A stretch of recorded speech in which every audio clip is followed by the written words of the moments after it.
Our story today takes us back thousands of years, to a time when the world was a very different place. It's the story of a woman named Hagar, whose encounter with the living God would leave an indelible mark on history. Her tale is one of heartbreak and redemption, of mistreatment and divine providence. It's a story that reminds us that no matter how dire our circumstances may seem, God sees us and cares for us. The story of Hagar is found in the book of Genesis in the Bible. It's a narrative that unfolds against the backdrop of the lives of the patriarch Abraham and his wife, Sarah.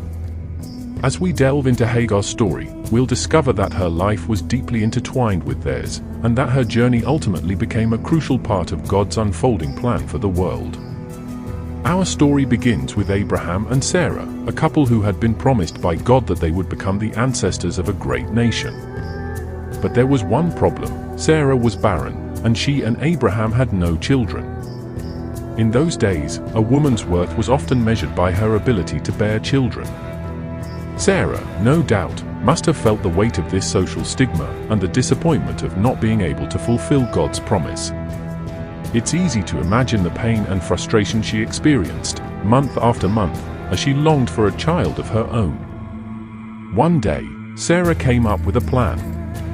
She said to Abraham, "The Lord has kept me from having children. Go, sleep with my slave Hagar. Perhaps I can build a family through her." Genesis 16 verse 2. So Abraham agreed to Sarah's plan, and he slept with Hagar. And sure enough, Hagar became pregnant. But this did not bring the joy and fulfillment that Sarah had hoped for. Instead, the Bible tells us that when Hagar knew she was pregnant, she began to despise her mistress. Genesis 16 verse 4. Hagar's newfound pride and sense of superiority over Sarah must have been galling for the barren wife. The text says that Sarai said to Abram, "You are responsible for the wrong I am suffering. I put my slave in your arms, and now that she knows she is pregnant, she despises me. May the Lord judge between you and me." Genesis 16 verse 5. Faced with Sarah's wrath, Hagar fled into the desert. It was there, in the midst of her despair and loneliness, that Hagar had a remarkable encounter with the living God. The Bible describes what happened next. The angel of the Lord found Hagar near a spring in the desert. It was the spring that is beside the road to Shur. And he said, "Hagar, slave of Sarai, where have you come from, and where are you going?" Genesis 16 verses 7 to 8. This was no ordinary angel. The text refers to him as the angel of the Lord, which is often a way of describing a pre-incarnate appearance of God himself.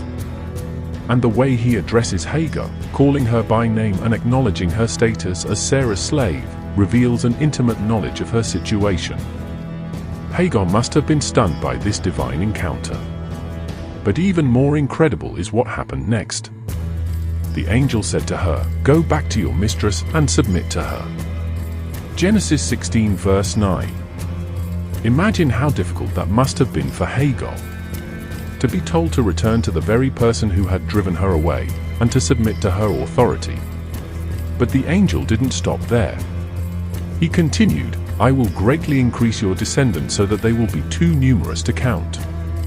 Genesis 16 verse 10. Hagar's response to this extraordinary promise is even more remarkable. The Bible tells us that she gave this name to the Lord who spoke to her, "You are the God who sees me," for she said, "I have now seen the one who sees me." Genesis 16 verse 13. Hagar's encounter with God had a profound impact on her. She recognized that the Lord who had spoken to her was not just any God, but the living God, the one true God who sees and knows her in the midst of her suffering. She called him El ROI, which means the God who sees.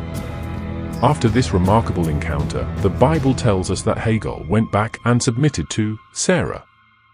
Genesis 16 verse 9. It must have taken incredible courage and humility for her to do so, knowing that she would once again be under Sarah's authority. But Hagar's obedience was rewarded. She gave birth to a son, and Abraham named him Ishmael. The text says Abram was 86 years old when Hagar bore him Ishmael. Genesis 16 verse 16. For a time, it seems that peace and harmony returned to Abraham's household. Hagar had given birth to a son, and Sarah's long-standing barrenness had been addressed, even if not in the way she had hoped. But this calm would not last. Years passed, and then something remarkable happened. God appeared to Abraham and made him an astounding promise. "I will bless Sarah, and will surely give you a son by her. I will bless her, and she will be the mother of nations, kings of peoples will come from her." Genesis 17 verse 16. This was a direct fulfillment of the promise that God had made to Abraham years earlier. But there was a problem. Abraham already had a son, Ishmael, born to Hagar. How would this new promise fit into the picture? The Bible tells us that Abraham fell face down. He laughed and said to himself, "Will a son be born to a man 100 years old? Will Sarah bear a child at the age of 90? Genesis 17 verse 17. It's understandable that Abraham would have doubts about this promise. After all, he and Sarah were well past the age of bearing children. But God assured him that this promise would indeed come to pass. Sure enough, in due time, Sarah became pregnant and gave birth to a son. The Bible records the joyful event. Sarah became pregnant and bore a son to Abraham in his old age, at the very time God had promised him. Genesis 21 verse 2. But this miraculous birth brought with it new complications. The Bible tells us that the child that was born to Abraham by Hagar the Egyptian was mocking. Genesis 21 verse 9. It seems that Ishmael, the son of the slave woman, was somehow mocking or making fun of Isaac, the son of the promise.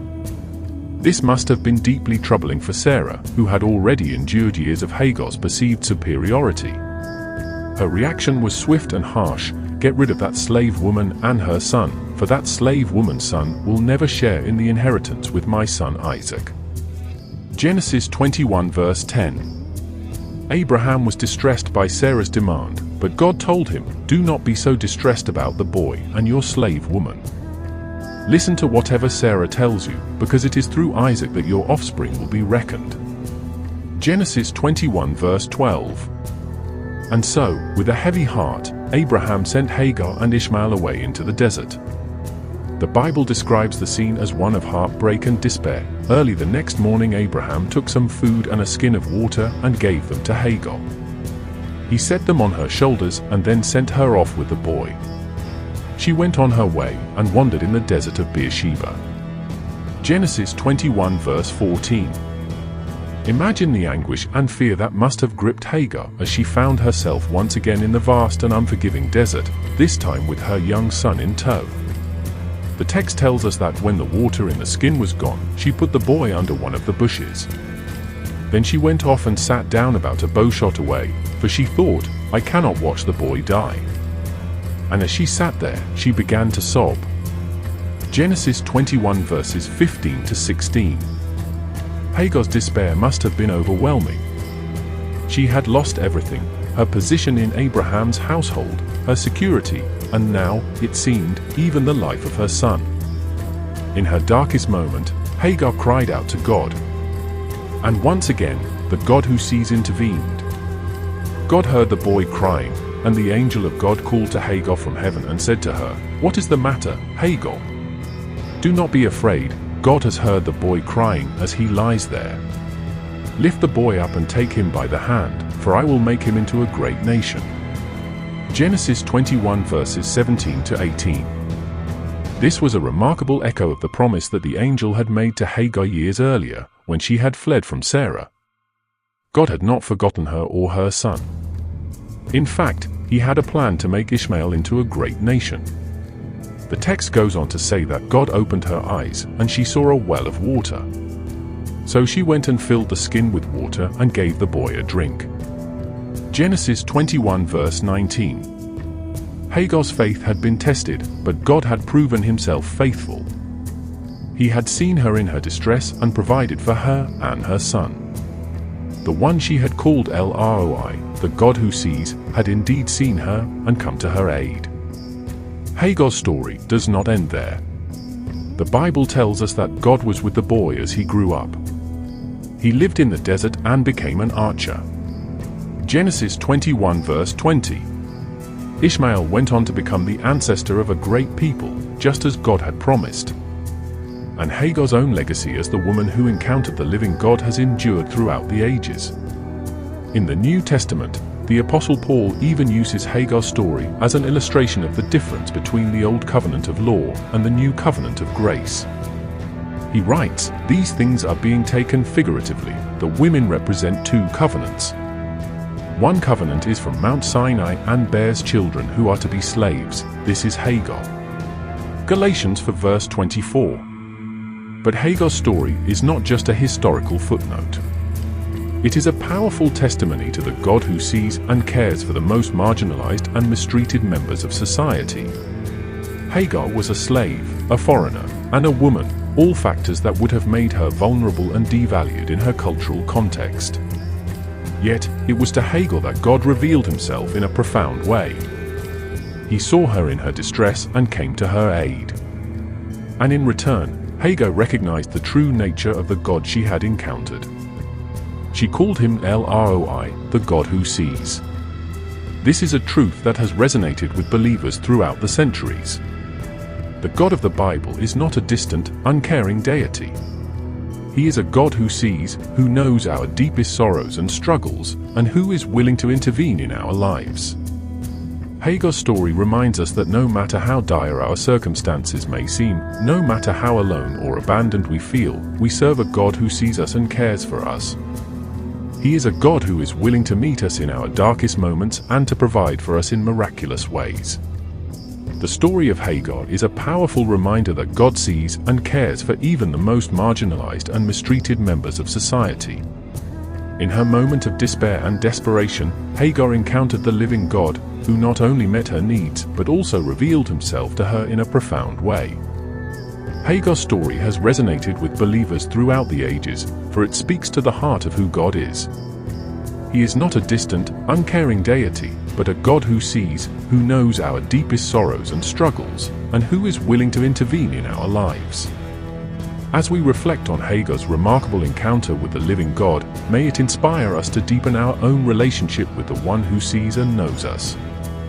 May we, like Hagar, recognize the power and the compassion of the God who sees, and find our hope and security in him.